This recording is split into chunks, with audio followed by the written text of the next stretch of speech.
चलिए, जय हिंद सभी को। एक बार आप सभी लोग बता दो साउंड ठीक से जा रहा है। और आज हम लोग कंटिन्यू रखेंगे। आपका पीडीएफ 2 दिन का पीडीएफ जाएगा 1 दिन में, ठीक है। कल थोड़ा सा कम हुआ था क्लास और हम लोग बिना किसी बात किए हुए उम्मीद करते हैं कल थोड़ी सी बातें हम लोग रिपीट कर लेंगे, ठीक है। देखो हम लोग पढ़ क्या रहे हैं, हम लोग पढ़ रहे हैं बेसिक इनऑर्गेनिक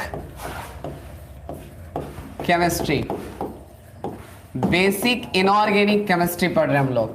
पूरे जोश के साथ एकदम बिल्कुल बने रहो। ज्यादा समय नहीं देना है, 20 से 25 मिनट समय देना है।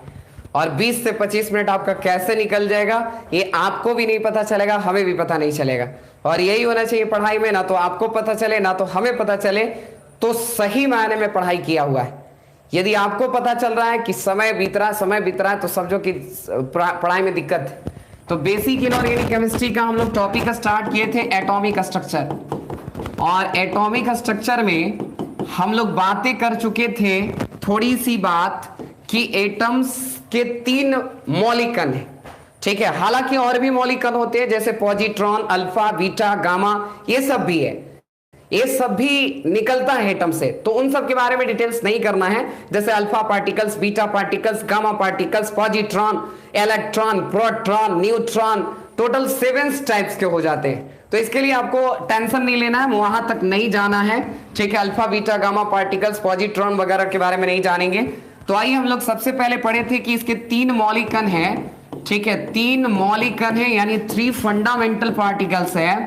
3 फंडामेंटल पार्टिकल्स है। और वो फंडामेंटल पार्टिकल्स बताओ भैया आप लोग जल्दी से। फर्स्ट कौन है? इलेक्ट्रॉन। दूसरा कौन है? जल्दी से बताओ। प्रोटॉन। और तीसरा कौन है? तीसरा है सर न्यूट्रॉन, ठीक है। चार्ज बताइए, इलेक्ट्रॉन पर कैसा चार्ज? Negative charge.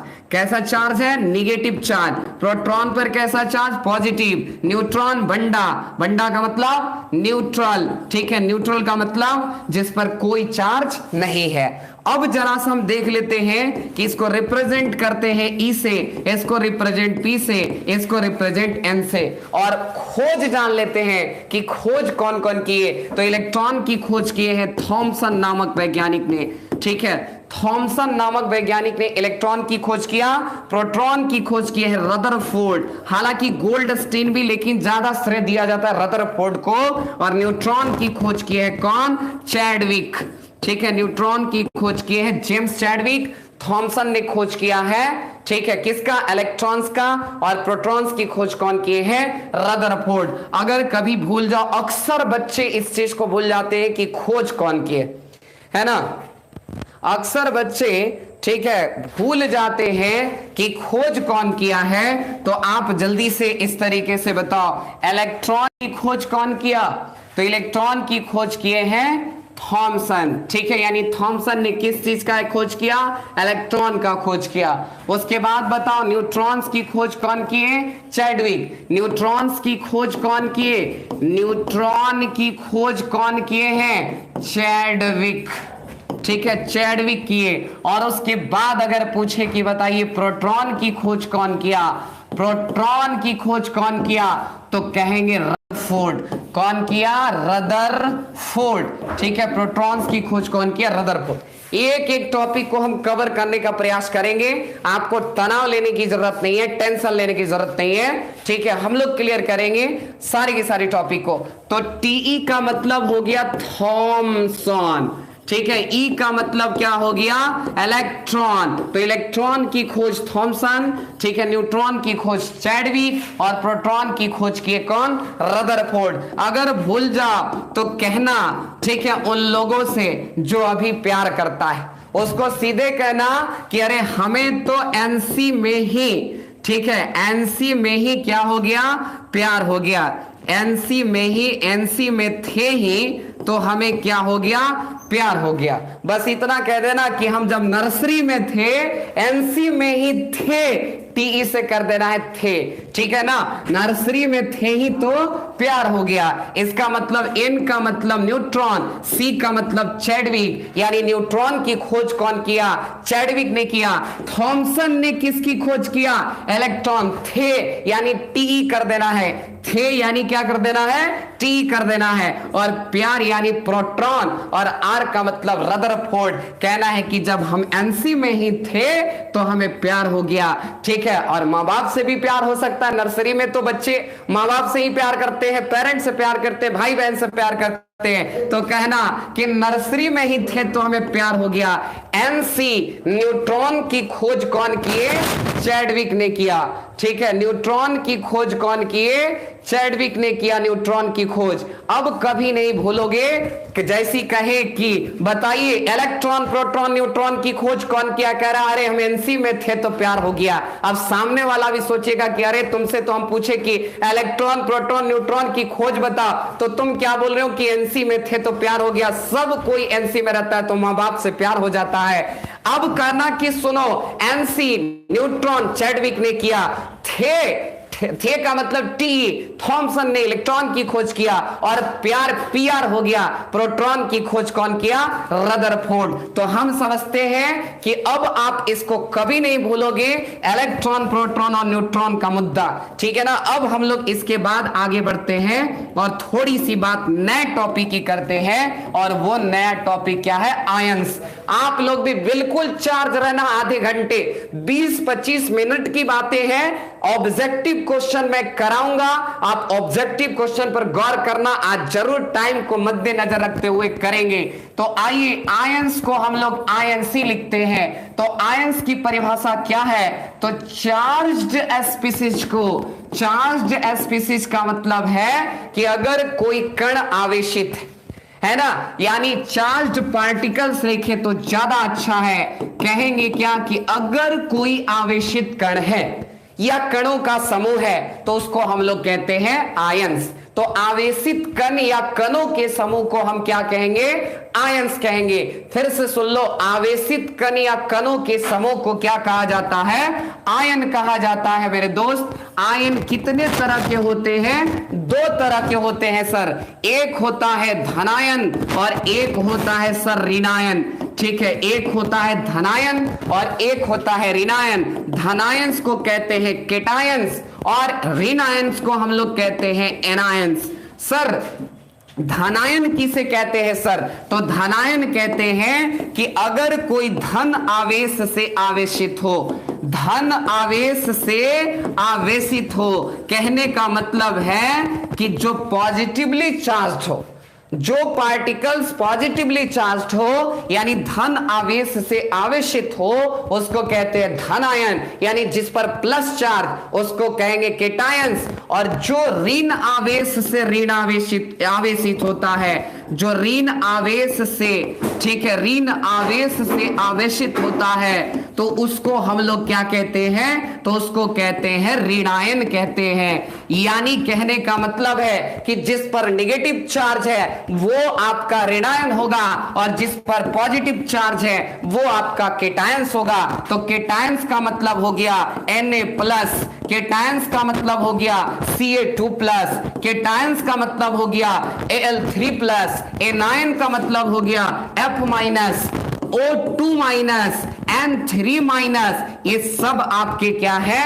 तो आयंस है। तो क्या पहचान लोगे आप? अगर पॉजिटिव चार्ज है तो उसको कहेंगे क्या कि वह धनायन है, केटायंस है, और अगर नेगेटिव चार्ज है तो उसको हम लोग कहते हैं ऋणायंस कहते हैं। तो आवेशित कण या कणों के समूह को आयंस कहते हैं। चार्ज्ड पार्टिकल्स को आयंस कहा जाता है। आयंस 2 तरह का है, एक धनायन और एक ऋणायन। धनायन क्या होता है? तो पॉजिटिवली चार्ज होता है। ऋणायन क्या होता है? निगेटिवली चार्ज होता है। इस पर धनावेश, इस पर ऋणावेश। एग्जाम्पल जैसे Na+, Ca2+, Al3+, F-, O2-, N3-, ये सारे के सारे ऋणायन है।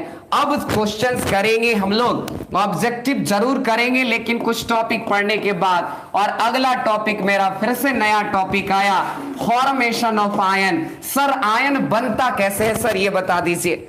ठीक है, आयन का फॉर्मेशन होता कैसे? तो ज्यादा हम बिल्कुल आपका समय व्यतीत नहीं करेंगे।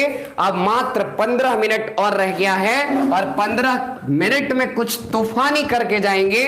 ठीक है, तो फॉर्मेशन ऑफ आयंस अगर आपसे पूछे तो आप ध्यान देना कि जो पॉजिटिव आयन होता है, जो केटायंस होता है, यानी धनायन का जो निर्माण होता है, केटायंस का जो निर्माण होता है, वो कैसे होता है? तो कहा जाता है कि cations are formed by the removal of electrons from outer most cell.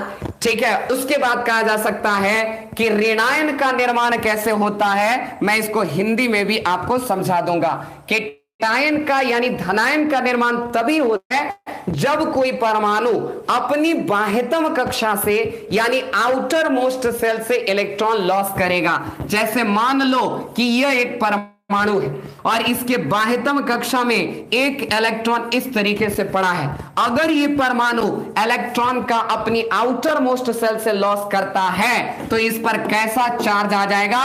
Positive charge आ जाएगा। ठीक है ना। और अगर कोई परमाणु क्या करता है कि अपनी बाह्यतम कक्षा में कहीं से इलेक्ट्रॉन को ग्रहण कर लेता है, तो अपनी बाह्यतम कक्षा में अगर इलेक्ट्रॉन को ग्रहण करेगा यानी addition of electron in outer most shell, then anions are formed. And cations का निर्माण कैसे होता है? तो जब इलेक्ट्रॉन का क्या करेगा? लॉस करेगा तो केटायंस बनेगा। और जब इलेक्ट्रॉन का क्या करेगा? तो इलेक्ट्रॉन का गेन करेगा यानी इलेक्ट्रॉन को ग्रहण करेगा तो बनेगा आपका क्या? तो बनेगा ऋण आयन। क्या बनेगा भैया? ऋण आयन बनेगा। और जब इलेक्ट्रॉन का लॉस करेगा, त्याग करेगा, तो किसका निर्माण होता है? धनायन का निर्माण होता है। तो हम समझ सकते हैं कि केटायंस कैसे बनता है। तो cations are formed by the removal of electrons from outer most shell and anions are formed addition of electron in its outer most shell, then anions are formed. तो ये कहा जा सकता है कि जब कोई परमाणु अपनी बाह्यतम कक्षा से, बोलो, जब कोई परमाणु अपनी बाह्यतम कक्षा से इलेक्ट्रॉन को लॉस करता है तो क्या बनाएगा बताइए? धनायन बनाएगा। और अगर कोई परमाणु अपनी बाह्यतम कक्षा में इलेक्ट्रॉन को गेन करता है, ग्रहण करता है, तो किसका निर्माण करेगा भाई? तो ऋण आयन का निर्माण करेगा यानी एनायंस का निर्माण करेगा। धनायन पर पॉजिटिव चार्ज और एनायन पर कैसा चार्ज होगा? नेगेटिव चार्ज होगा। तो हम समझते हैं कि आपका आयंस क्लियर हो गया, फॉर्मेशन ऑफ आयंस क्लियर हो गया कि आयंस बनता कैसे है। अब एक क्वेश्चन आपसे पूछे जा रहे हैं ऑब्जेक्टिव, तैयार रहना, ऐसे ऐसे ऑब्जेक्टिव बहुत से क्वेश्चन आपसे पूछे जाएंगे। बताइएगा ठीक है कि कितने, मतलब एक ऐसा ऑब्जेक्टिव आपको दिया जा रहा है उस पर थोड़ा सा गौर फरमाना है। अगर हमसे पूछे, ठीक है, या हम टॉपिक को पकड़ ही लेते हैं उसके बाद ऑब्जेक्टिव करेंगे तो ज्यादा बेहतर होगा। ठीक है ना, ज्यादा अच्छा होगा। ध्यान दीजिएगा एक बात है कि टॉपिक अगर आपसे कहे कि बताइए Na+, ठीक, या चलो हम लोग कर ही लेते हैं, क्यों समय को बर्बाद करें, ऑब्जेक्टिव एक साथ ही कर लेंगे। और अब आपका टॉपिक है एटॉमिक नंबर। कौन सा नंबर? एटॉमिक नंबर, जिसको हिंदी में लिखते हैं परमाणु संख्या। ठीक है, बस इसको डिफाइन करेंगे और भी चीजों को डिफाइन करेंगे और उसके बाद हम लोग आगे बढ़ेंगे। तो अगला है, मात्र 10 मिनट आपके पास टाइम है, हमारे पास भी 10 मिनट टाइम है। 10 मिनट में 2 टॉपिक जरूर क्लियर करके चलेंगे। एटॉमिक नंबर क्या है? परमाणु संख्या क्या है? तो देखो भैया क्या कहता है कि किसी भी परमाणु के नाभिक में, कल ही बताए थे कि कौन रहता है? प्रोटॉन और न्यूट्रॉन। किसी भी परमाणु के नाभिक में प्रोटॉन और क्या रहता है? न्यूट्रॉन रहता है। प्रोटॉन और क्या रहता है? न्यूट्रॉन रहता है। तो बताओ, किसी भी परमाणु के नाभिक में प्रोटॉन और न्यूट्रॉन रहता है। तो इसको हम सूचित किससे करते हैं? तो इसको सूचित करते हैं, रिप्रेजेंट करते हैं जेड से। परिभाषा सुनना, डिफिनेशन सुनना।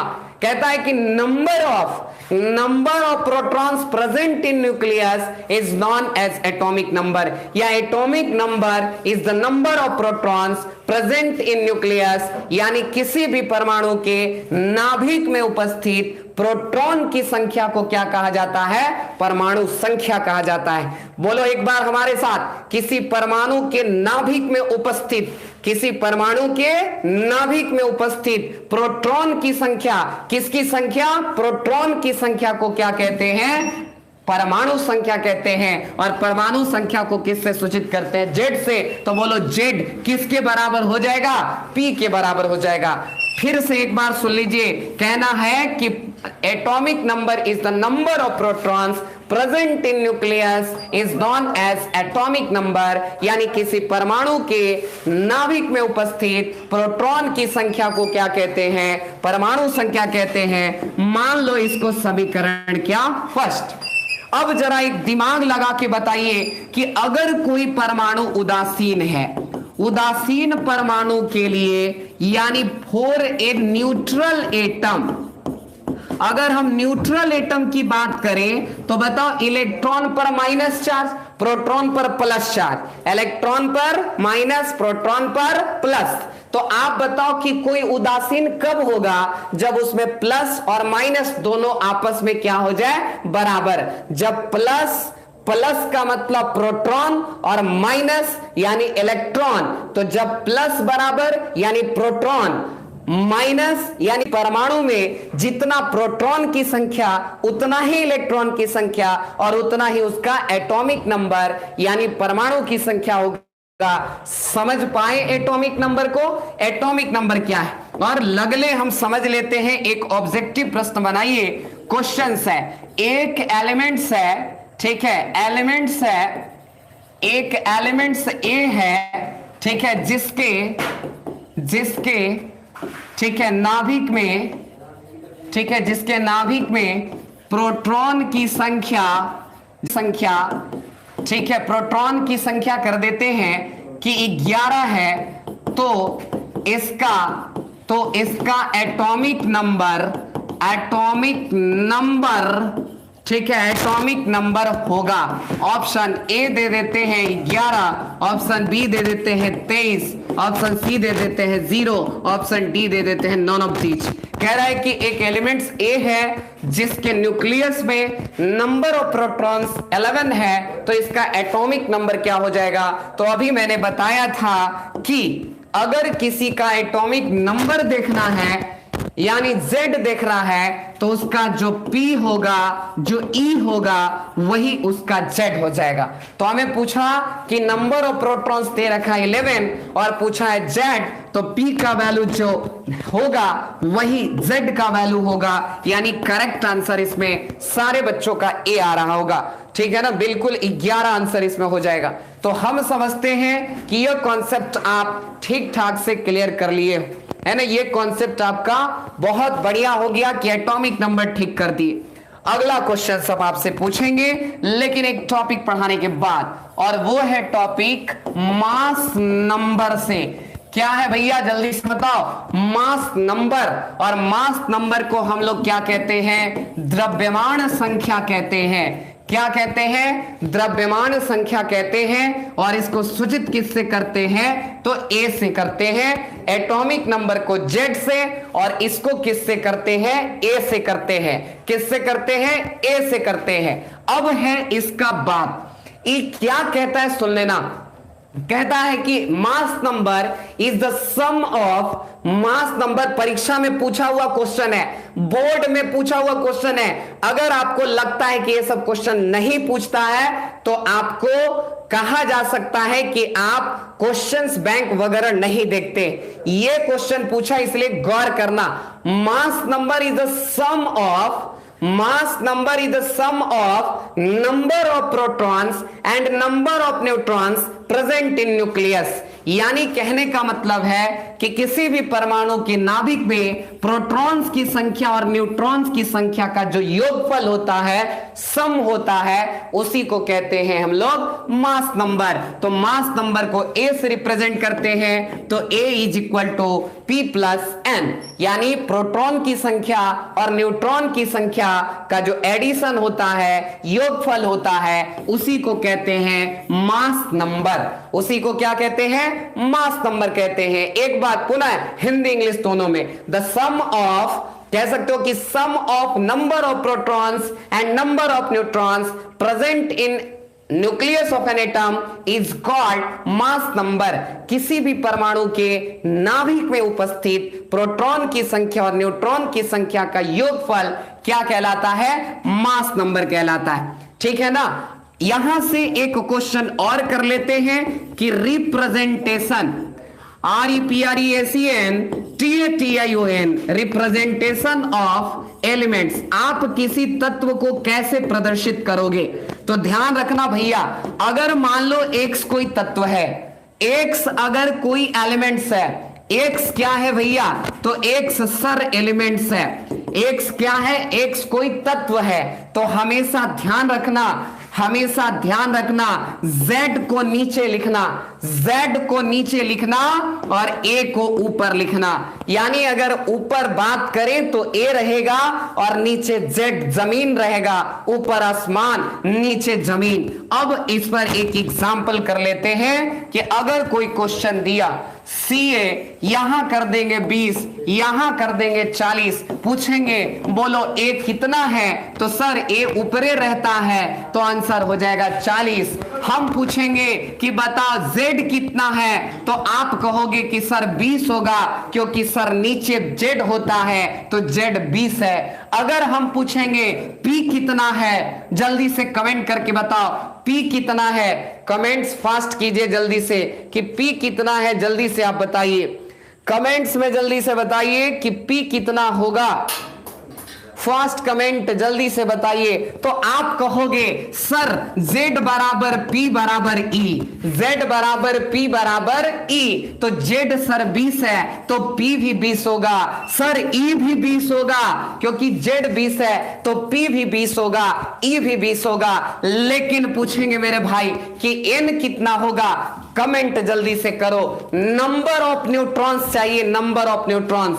जल्दी से बताओ नंबर ऑफ न्यूट्रॉन्स कितने होंगे? नंबर ऑफ न्यूट्रॉन्स कितने होंगे? जल्दी से कमेंट कीजिए कि number of neutrons A 40, Z 20, P 20, E 20, लेकिन N कैसे निकलेगा? N बताना। तो कहोगे कि सर रुकिए बताते हैं, आप एक फॉर्मूला पढ़ाए हैं अभी अभी कि A is equal to P plus N होता है। A is equal to P plus N होता है। गौर करना, जो BPL में आते हो, जो थोड़ा सा अपने आप को कमजोर समझते हो, तो A is equal to P plus N formula ठीक है। तो A का वैल्यू बताओ कितना? सर 40 है, देखिए यहां है 40, और P का वैल्यू सर 20 है, देखिए यहां 20 है ना। और निकालना क्या है? N।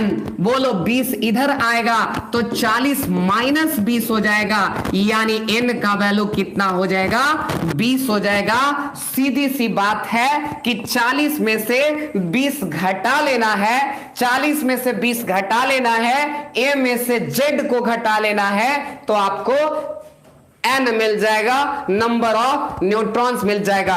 अब हम दो ऑब्जेक्टिव करा के जाएंगे और आपको इधर उधर करके जाएंगे। अगर आप रेडी हो, तैयार हो दो ऑब्जेक्टिव करने के लिए, बस दो ऑब्जेक्टिव, उसके बाद हमारा टाइम खत्म। ठीक है ना। आप बिल्कुल ऐश मौज करना। रेडी हो तो एक बार यस लिखो और हम एक क्वेश्चन लिखते हैं, जरा बताना। हमने लिखा C6H12, C6H12 के नाभिक में उपस्थित, ठीक है, उपस्थित प्रोटॉन की संख्या है, यानी number of protons present in C6H12 nucleus. ठीक है, C6H12 nucleus. Option A 12, option B 6, option C 0 और ऑप्शन D कर देते हैं नन ऑफ दीज। जल्दी से कमेंट कीजिए कि C6H12 के न्यूक्लियस में प्रेजेंट प्रोटॉन की संख्या कितनी है, यानी number of protons present in nucleus of C6H12। जल्दी से बताओ क्या हो जाएगा इसका आंसर। ठीक है, जबरदस्त आंसर आ रहा आपका, कितना, P = 6। बच्चा दिमाग लगाएगा कि सर C6H12, सर Z6 है, सर Z कितना है मेरे भाई, 6 है। ठीक है, और Z = P = E है ना, Z = P = E, और आपका Z जब 6 है तो P भी क्या हो जाएगा, 6। करेक्ट ऑप्शन हो जाएगा B। लेकिन एक क्वेश्चन अभी दे रहे हैं, अंत भला तो सब भला, अगर ये बता दिए तो आपके लिए एक सैल्यूट बनेगा। अगर आप इस क्वेश्चन का करेक्ट आंसर देते हो तो आपके लिए एक सैल्यूट बनता है, लेकिन अगर गलत आंसर देते हो फिर भी एक तो प्रयास आपका बनता है। ठीक है, तो चलिए रेडी हो जाइए। थोड़ा सा क्वेश्चन ध्यान देने वाला है कि मैंने क्वेश्चंस को ऐसे कर दिया, यहां लिख दिया 8, यहां पे मैंने कर दिया 16 और कह दिया कि नाभिक में उपस्थित, ठीक है, कुल लगा दिए हैं इलेक्ट्रॉन की संख्या, कुल इलेक्ट्रॉन की संख्या है। ऑप्शन ए दे देते हैं 8, ऑप्शन बी दे देते हैं 16, ऑप्शन सी दे देते हैं 0, ऑप्शन डी दे देते हैं, ठीक है, ऑप्शन डी दे देते हैं आपका कितना, नन ऑफ दिस। चलो बहुत ही गंभीरता से जरा क्वेश्चंस को बताना क्या आंसर। अंत भला तो सब भला, और देखते हैं कितने दम है आप में, ठीक है ना, कितने जोश और जुनून के साथ ध्यान देते हो, सवालों को पढ़ते हो, ऑप्शन को पढ़ते हो, ये अभी हमें पता चल जाएगा। करेक्ट आंसर, सबका आंसर आ रहा है सी सी सी सी। किसी का आंसर सी है, किसी का आंसर डी है, किसी का आंसर कुछ है। ठीक है, जल्दी से बताइए इसका आंसर क्या है। तो जिन लोगों का आंसर ए आ रहा है, जिन लोगों का आंसर ए आ रहा है, उन्होंने एक बात जो है वह बहुत ही गलत किया है। जिनका आंसर जो एकदम राजधानी एक्सप्रेस चिरित फारित आ रहे, धक्का उक्का सब लग जाएगा, ऐसे बच्चों का हो गया गलती। बच्चा कहेगा कि इतना आसान क्वेश्चन दिए सर, 8 16, आप पूछ रहे हैं इलेक्ट्रॉन की संख्या, तो sir Z = P = E, Z = P = E, अब मार देगा कितना, 8। लेकिन ध्यान दो, नाभिक में कह रहा था कुल इलेक्ट्रॉन की संख्या। जरा एक बात बताना, क्या नाभिक में इलेक्ट्रॉन रहता है? क्या नाभिक में इलेक्ट्रॉन रहता है कि नाभिक में प्रोटॉन या न्यूट्रॉन रहता है? तो सर नाभिक में तो इलेक्ट्रॉन होता ही नहीं है। होता ही नहीं है का मतलब 0 होता है, होता ही नहीं है का मतलब 0 होता है। तो बताओ आंसर क्या हो जाएगा, सी हो जाएगा। खा गया ना धोखा ए वाला। तो क्वेश्चन पढ़ना सीखो मेरे भाई, क्वेश्चंस पढ़ना सीखो, है ना। क्वेश्चंस पढ़ना अगर सीखोगे, ध्यान दोगे तो कभी गलती नहीं होगा। जिन लोगों ने सी लगाया है उनका बिल्कुल बिल्कुल करेक्ट आंसर है, यानी वो बारीकी से क्वेश्चंस पर ध्यान देते हैं। क्योंकि नाभिक में इलेक्ट्रॉन्स नहीं होते हैं मेरे दोस्त, नाभिक में प्रोटॉन्स होते हैं और न्यूट्रॉन्स होते हैं। नाभिक में क्या होते हैं, प्रोटॉन्स और न्यूट्रॉन्स होते हैं। तो हमें नाभिक में पूछ रहा था, तो नाभिक में जब इलेक्ट्रॉन्स होता ही नहीं है तो आंसर क्या हो जाएगा, 0। लेकिन कुछ मेरे भाई 8 पर चले जाए हैं, और ये था आपका क्वेश्चन जबरदस्त तरीके का। तो मैंने कहा था अंत भला तो सब भला। तो आज की क्लासेस यहीं तक। मैंने कहा था कि ना तो आपको पता चलेगा आधे घंटे का क्लास, ना हमें पता चलेगा आधे घंटे का क्लास, लेकिन पढ़ाई भी हम लोग इतना ज्यादा कर लिए। कल फिर मिलते हैं नए ऊर्जा के साथ, नए जोश के साथ। आप लोग पढ़ते रहिए बस मस्ती के साथ। आज के लिए बस इतना ही। जय हिंद, जय भारत।